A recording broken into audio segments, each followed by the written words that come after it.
ಯಾರು ಈ ಹುಡುಗಿ? ಅಪ್ಪ, ತಮ್ಮ ಕೊನೆ ನಿಮಿಷದಲ್ಲಿ ಮದುವೆ ಆಗಲ್ಲ ಅಂತ ಕಾಗದ ಕಳಿಸ್ಬಿಟ್ಟ. ಅದಕ್ಕೆ ನಾನೇ ಮದುವೆ ಆಗ್ಬಿಟ್ಟೆ. ದರಿದ್ರ ನನ್ ಮಗ, ಹಾಳಾಗಿ ಹೋಗ್ಲಿ ಬಿಡು. ಸುಮ್ನೆ ಅವನೇ ಕೂಗಿತ್ಯ. ನಿನಗ್ ಗೊತ್ತಾಗಲ್ಲ, ಸುಮ್ನೆ ಇರು. ಏಯ್, ಅವತ್ತು ಹೊಟ್ಟೆ ಉರ್ಕೊಂಡು ಶಾಪ ಇಟ್ನಲ್ಲ, ಅದ್ ನಿಜ ಆಗೋಯ್ತು ನೋಡಿದ್ಯಾ? ಅಪ್ಪ ಯಾವಾಗ್ಲೂ ಹೀಗೆ ಅರ್ಥ ಇಲ್ದ ಏನೇನೋ ಮಾತಾಡ್ತಿರ್ತಾರೆ. ನೀನೇನ್ ತಪ್ಪು ತಿಳ್ಕೊಬೇಡ, ಅವ್ರು ಸ್ವಲ್ಪ ಲೂಸು. ಏಯ್, ಈಗ ತಾನೇ ಮನೆಯೊಳಗ್ ಕಾಲಿಡ್ತಿದ್ದಾಳೆ, ಒಳ್ಳೆ ಮಾತು ಹೇಳೋ. ನಿನ್ ಬಗ್ಗೆ ಇನ್ನೇನ್ ಹೇಳಕ್ಕಾಗತ್ತೆ? ಆಶೀರ್ವಾದ ಮಾಡು. ದೇವ್ರು ನಿಮ್ಮಿಬ್ರು ಚೆನ್ನಾಗಿಟ್ಟಿರ್ಲಿ. ಏನೋ ಕತ್ಗೆ ತೀಸಕ್ಬಿಟ್ಯಾ? ಏಯ್, ಮಹಾಲಕ್ಷ್ಮಿ ಆಗಿರೋ ನನ್ನ ಸೊಸೆ ಜೊತೆ ಎರಡು ಮಾತಾಡ್ತೀನಿ ಇರೋ. ಮೇಲೆ ಮೇಲೆ ಮೇಲೆ. ಒಳ್ಳೆ ಗಳಿಗೆಲಿ ಮನೆಗ್ ಕಾಲಿಟ್ಟಿದ್ಯಾ. ಇವನ್ ಹಿಡ್ದಿದ್ದ ಶನಿ ಬಿಟ್ಟು ಹೋಯ್ತು. ನನ್ ಮಗನ್ನ ಚೆನ್ನಾಗಿ ನೋಡ್ಕೊಂಬ. ಸಾಕ್ ಸಾಕ್ ಸಾಕ್ ಸಾಕ್ ಸಾಕ್ ಸಾಕ್ ಸಾಕ್.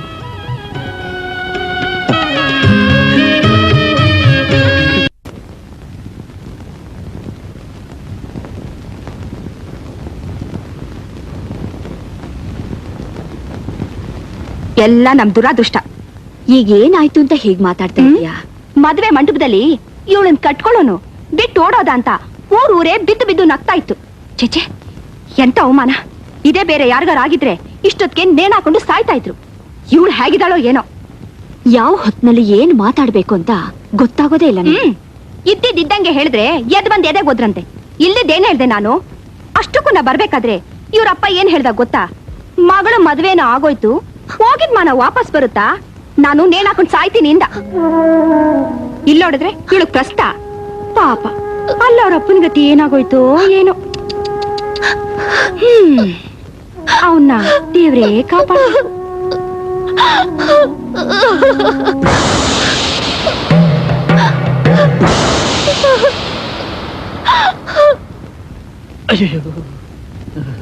ಇದಕ್ಕೆ ಹಿಂಗ್ ನಿಂತ್ಬಿಟ್ರಿ, ಹೋಗಿ ಒಳಗೆ. ನನಗಿದೆಲ್ಲ ಅನುಭವ ಇಲ್ವಲ್ಲ, ಅದಕ್ಕೆ ಕೈ ಕಾಲೆಲ್ಲ ನಡುಗ್ತಾ ಇದೆ. ಅಯ್ಯೋ, ಒಳಗೋದ್ರೆ ಎಲ್ಲ ನೆಟ್ಕಾಯ್ತದೆ, ಹೋಗಿ ಒಳಗೆ. ನಾನು ಹೋಗಿ ಸುಮ್ನಿರು.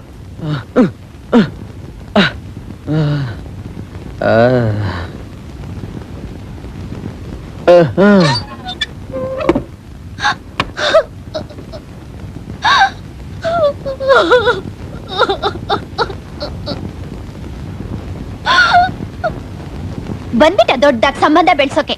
ನೀನೋ ನಿನ್ನ ಮೂತಿನೋ ಕಿವಿಲ್ ಬೋಲೆ ಬೇರೆ. ಹಳ್ಳಿ ಗುಗ್ಗು.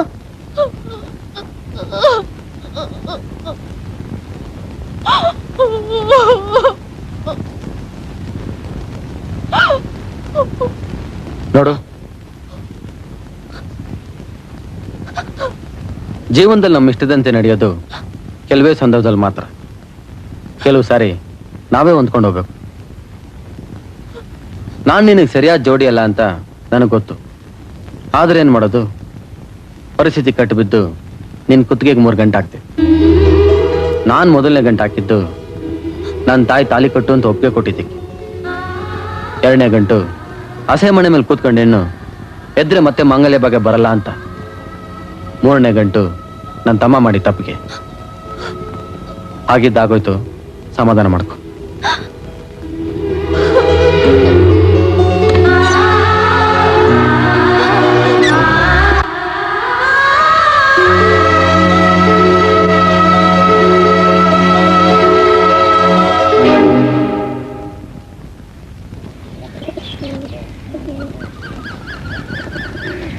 ನಿನ್ನೆ ದಿವಸ ಏನೋ ಆ ಹುಡುಗಿ ತಲೆಗೆ ಕೆಡಿಸಿ ಗಂಡ ಹೆಂಡತಿನ ದೂರ ಮಾಡಿ ಅವ್ರು ಮೊದಲನೇ ರಾತ್ರಿನ ತಾಡದ್ವಿ. ಇನ್ನು ಮುಂದೇನು ಹಾಗೆ ಮಾಡಕ್ ಸಾಧ್ಯನಾ? ಯಾಕೆ ಸಾಧ್ಯ ಇಲ್ಲ? ಅದ್ ಹೇಗೆ ಅಂತ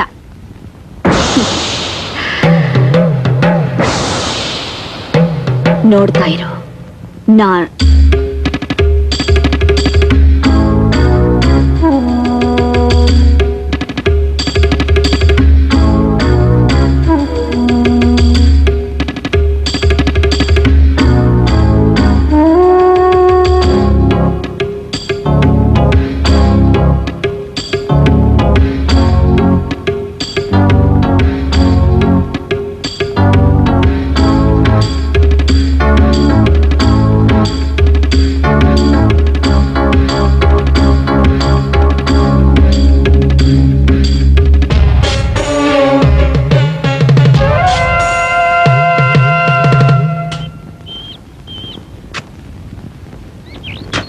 ಸಾವುಕಾರ ಉಲ್ತಾರ ಕೇಳಿದ್ರಲ್ಲ ಎಲ್ಲಿಡ್ಲಿ? ನನ್ನ ತಲೆ ಮೇಲೆ ಇಡು.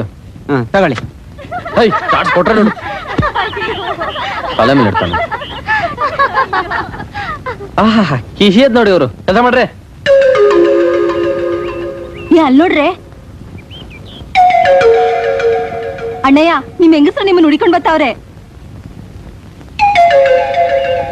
ಅಣ್ಣಯ್ಯೋ, ಏನ್ ಮಂತ್ರ ಹಾಕಿದ್ಯಾ ನಿಮ್ ಹೆಂಗಸ್ರು ಇಲ್ಗೂ ಹುಡ್ಕೊಂಡ್ ಬರಂಗೆ? ಮಂತ್ರನೂ ಇಲ್ಲ ತಂತ್ರನೂ ಇಲ್ಲ, ಬಾಯಿ ಮುಚ್ಕೊಂಡು ಕೆಲಸ ಮಾಡು. ನಮಸ್ಕಾರ ಕಣವ. ನಮಸ್ಕಾರ ಕಣವ. ನಮಸ್ಕಾರ ರೀ. ರೀ ಇಲ್ಲಿಗೆ ಯಾಕೆ ಬಂದೆ? ನಿಮ್ ಹತ್ರ ಸ್ವಲ್ಪ ಮಾತಾಡ್ಬೇಕ್ರಿ. ಏನ್ ಮಾತಾಡ್ಬೇಕು? ಮಾತಾಡ್ಬೇಕು ರೀ. ಇಲ್ಲಿ ಬೇಡ, ಗುಡ್ಸ್ಲತ್ರ ಬಾಲ್ ಮಾತಾಡೋಣ. ಏನದು? ಏನಿಲ್ಲ ಏನಿಲ್ಲ. ಏನದ್ ಹೇಳು. ಊಟ ಊಟ ಕದ್ದಿ ಹಾಕ್ ತಗೊಂಡ್ ಹೋಗ್ತಾ ಇದ್ಯಾ? ಈ ಮನೆಗೆ ಕದ್ದು ಊಟ ತಕ ಹೋಗದೆ ಹೋದ್ರೆ ದೊಡ್ಡವರಿಗೆ ಉಪವಾಸನೆ ಕಣೇಳಿ. ಮನೆ ಯಜಮಾನ್ರಿಗೆ ಈ ಗತಿನ? ಏನೋ ಎಲ್ಲ ವಿಚಿತ್ರವಾಗಿದೆ ಈ ಮನೇಲಿ. ಕೊಡು, ನಾನ್ ತಗೊಂಡ್ ಹೋಗ್ತೀನಿ. ಬೇಡಕವ, ನಿಮ್ಮ ಅತ್ತೆಯವ್ರಿಗೆ ಗೊತ್ತಾದ್ರೆ ಈ ಮನೆಯಾಗೆ ಯುದ್ಧನೇ ನಡೆದೋಯ್ತದೆ. ಬೇಡಕವ. ಯುದ್ಧಕ್ಕೆ ಸಿದ್ಧವಾಗೇ ಬಂದಿದ್ದೀನಿ. ಕೊಡಿಲಿ.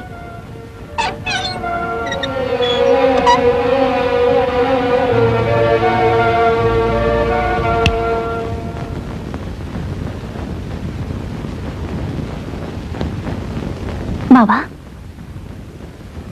ಹೇಳಿ ಮಾವ.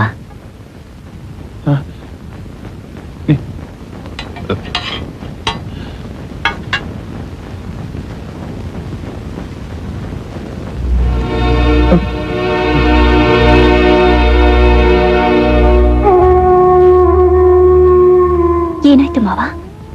ಯಾಕೆ ಅಳ್ತಾ ಇದ್ದೀರಾ? 20 ವರ್ಷದಿಂದ ಪ್ರೀತಿ ಮಮತೆಗೋಸ್ಕರ ಹಂಬಲಿಸ್ತಾ ಇದ್ದೆಮ್ಮ. ಇವತ್ತು ನೀನ್ ತೋರಿಸ್ತಾ ಇರೋ ಪ್ರೀತಿ ಮಮತೆನ ನನ್ ಯಾರು ತೋರಿಸ್ಲಿಲ್ಲಮ್ಮ. ಈ ಮನೇಲಿ ಇಷ್ಟೊಂದು ಅನ್ಯಾಯ ನಡೀತಾ ಇದ್ರು, ಯಾಕೆ ಮಾವ ಯಾರು ತಡಿತಾ ಇಲ್ಲ? ಈ ಅನ್ಯಾಯಗಳನ್ನ ತಡೆಯೋದಕ್ಕೆ ನಾ ತುಂಬಾ ತುಂಬಾ ಪ್ರಯತ್ನ ಪಟ್ಟೆಮ್ಮ.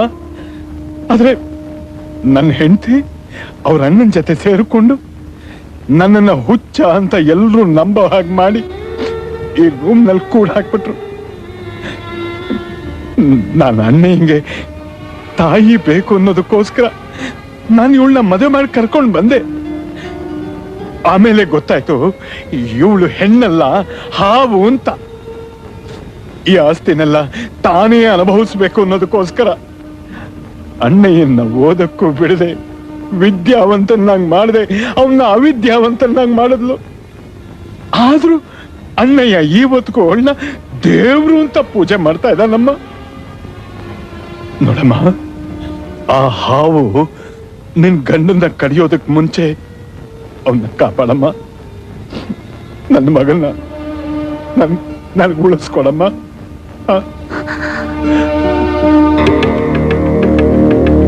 ಅಲ್ವೋ, ಒಂದು ಮಾತು ನನ್ನ ಹತ್ರ ಹೇಳಿದ್ರೆ ನಾನೇ ಮುಂದೆ ನಿಂತು ನಿನ್ನ ಮದುವೆನ ಅದ್ಧೂರಿಯಾಗಿ ಮಾಡ್ತಿದ್ನಲ್ಲೋ. ಇಲ್ಲಿ ನೋಡು, ನನಗ್ ಮಗ ಅಂತ ಇರೋದು ಅಣ್ಣಯ್ಯ ಒಬ್ನೇ. ನೀನ್ ನನ್ನ ಪಾಲಿಗೆ ಯಾವತ್ತೋ ಸತ್ತೋದೆ. ಇನ್ನೊಂದು ಕ್ಷಣ ಕೂಡ ನನ್ ಮುಂದೆ ನಿಲ್ಬೇಡ, ಹೊರಟೋಗು. ನೋಡಿ, ನೀವ್ ಹೀಗೆಲ್ಲ ಮಾತಾಡೋದು ಚೆನ್ನಾಗಿರೋದಿಲ್ಲ. ನಾನು ನಿಮ್ಗಿಂತ ಯಾವ್ದ್ರಲ್ಲೂ ಕಡಿಮೆ ಇಲ್ಲ ಅನ್ನೋದನ್ನ ನೆನಪಿನಲ್ಲಿ ಇಟ್ಕೊಳ್ಳಿ. ನಿಮ್ಗೆ ಇಷ್ಟ ಇಲ್ಲ ಅಂದ್ರೆ ಹೇಳ್ಬಿಡಿ, ನಿಮ್ ಮಗನ ಸಿಂಗಾಪುರ್ ಕರ್ಕೊಂಡೋಗಿ ಮನೆ ಅಳಿನಾಗಿ ಇಟ್ಕೋತೀನಿ. ರೇ ಏನ್ರಿ ನಮ್ ಹುಡುಗನ್ನೇನ ಅಂತ ಗತಿಗೆಟ್ಟವನು ಅಂತ ತಿಳ್ಕೊಂಡ್ರೇನ್ರಿ? ಹೌದು ರೀ, ಮತ್ತೆ ನೀವು ಸ್ವಲ್ಪ ಸುಮ್ನೆ ರೀ. ಅಮ್ಮ, ಮದುವೆ ಮಾಡ್ಕೊಂಬಂದ ಮಗನ ಸೊಸೆನ ಮನೆಯವ್ರಿಗೆ ನಿಲ್ಸ್ಕೊಂಡು ಮಾತಾಡ್ತಿದ್ದಿಲ್ಲಮ್ಮ. ಒಳಗ್ ಕರ್ಕೊಂಡೋಗಮ್ಮ. ಅತ್ತೆ, ನೀವಾದ್ರೆ ಇವ್ರನ್ನ ಒಳಗ್ ಕರ್ಕೊಂಡೋಗಿ. ಈ ಉಪಚಾರ ಎಲ್ಲ ಬೇಕಾಗಿಲ್ರಿ. ನನಗೆ ಸಿಂಗಾಪುರ್ನಲ್ಲಿ 3 ರಬ್ಬರ್ ಫ್ಯಾಕ್ಟರಿ ಇದೆ. ನನ್ನ ಮಗಳು ಈ ಗುಡ್ಸಲ್ನಲ್ಲಿ ಬಾಳ್ಬೇಕು ಅನ್ನೋ ಅವಶ್ಯಕತೆ ಏನೂ ಇಲ್ಲ. ಏನು ನಿನ್ನ ಮೂರಲ್ಲಿ ಮಾವ, ನೀ ಸ್ವಲ್ಪ ಬಾಯಿ ಮುಚ್ಚಲಿ. ಇಲ್ಲಿ ನೋಡಿ ಸ್ವಾಮಿ, ಹೇಳ್ದೆ ಕೇಳ್ದೆ ಮದುವೆ ಆದ್ರೆ ಎತ್ತವ್ರಿಗೆ ದುಃಖ ಆಗೇ ಆಗುತ್ತೆ. ನೀ ಸ್ವಲ್ಪ ಸುಮ್ನೆ ರೀ. ಏಯ್, ನಡಿ ಒಳಗೆ. ನೀ ನಡಿಯಮ್ಮ ಒಳಗೆ. ಅಮ್ಮ, ನೀ ನಡಿ ಒಳಗೆ. ಹಾ ನಡಿ ಒಳಗೆ. ನಿನಗ್ ಬೇರೆ ಹೇಳ್ಬೇಕಾ? ರೀ, ರಬ್ಬರ್ ಫ್ಯಾಕ್ಟ್ರಿ ನಡೀರಿ ಒಳಗೆ. ಆಗೋದಿಲ್ರಿ, ನನಗೆ ಸಿಂಗಾಪುರ್ನಲ್ಲಿ ಸಿಕ್ಕಾಪಟ್ಟೆ ಕೆಲಸ ಇದೆ. ನೋಡಿ, ನನ್ನ ಮಗಳನ್ನ ಬಿಟ್ಟು ಹೋಗೋಣ ಅಂತ ಬಂದಿದ್ದೀನಿ ಅಷ್ಟೇ. ನಾನೇನ್ ಬರ್ತೀನಿ. ಸ್ವಲ್ಪ ನನ್ನ ಮಗಳನ್ನ ಚೆನ್ನಾಗಿ ನೋಡ್ಕೊಳ್ಳಿ, ಹಾ. ಗೊತ್ತಾಯ್ತಾ? ರೀ ಆ? ನಿಮ್ ಸೂಟ್ ಕೇಸ್ ತಗೊಂಡೋಗ್ರಿ. ಓ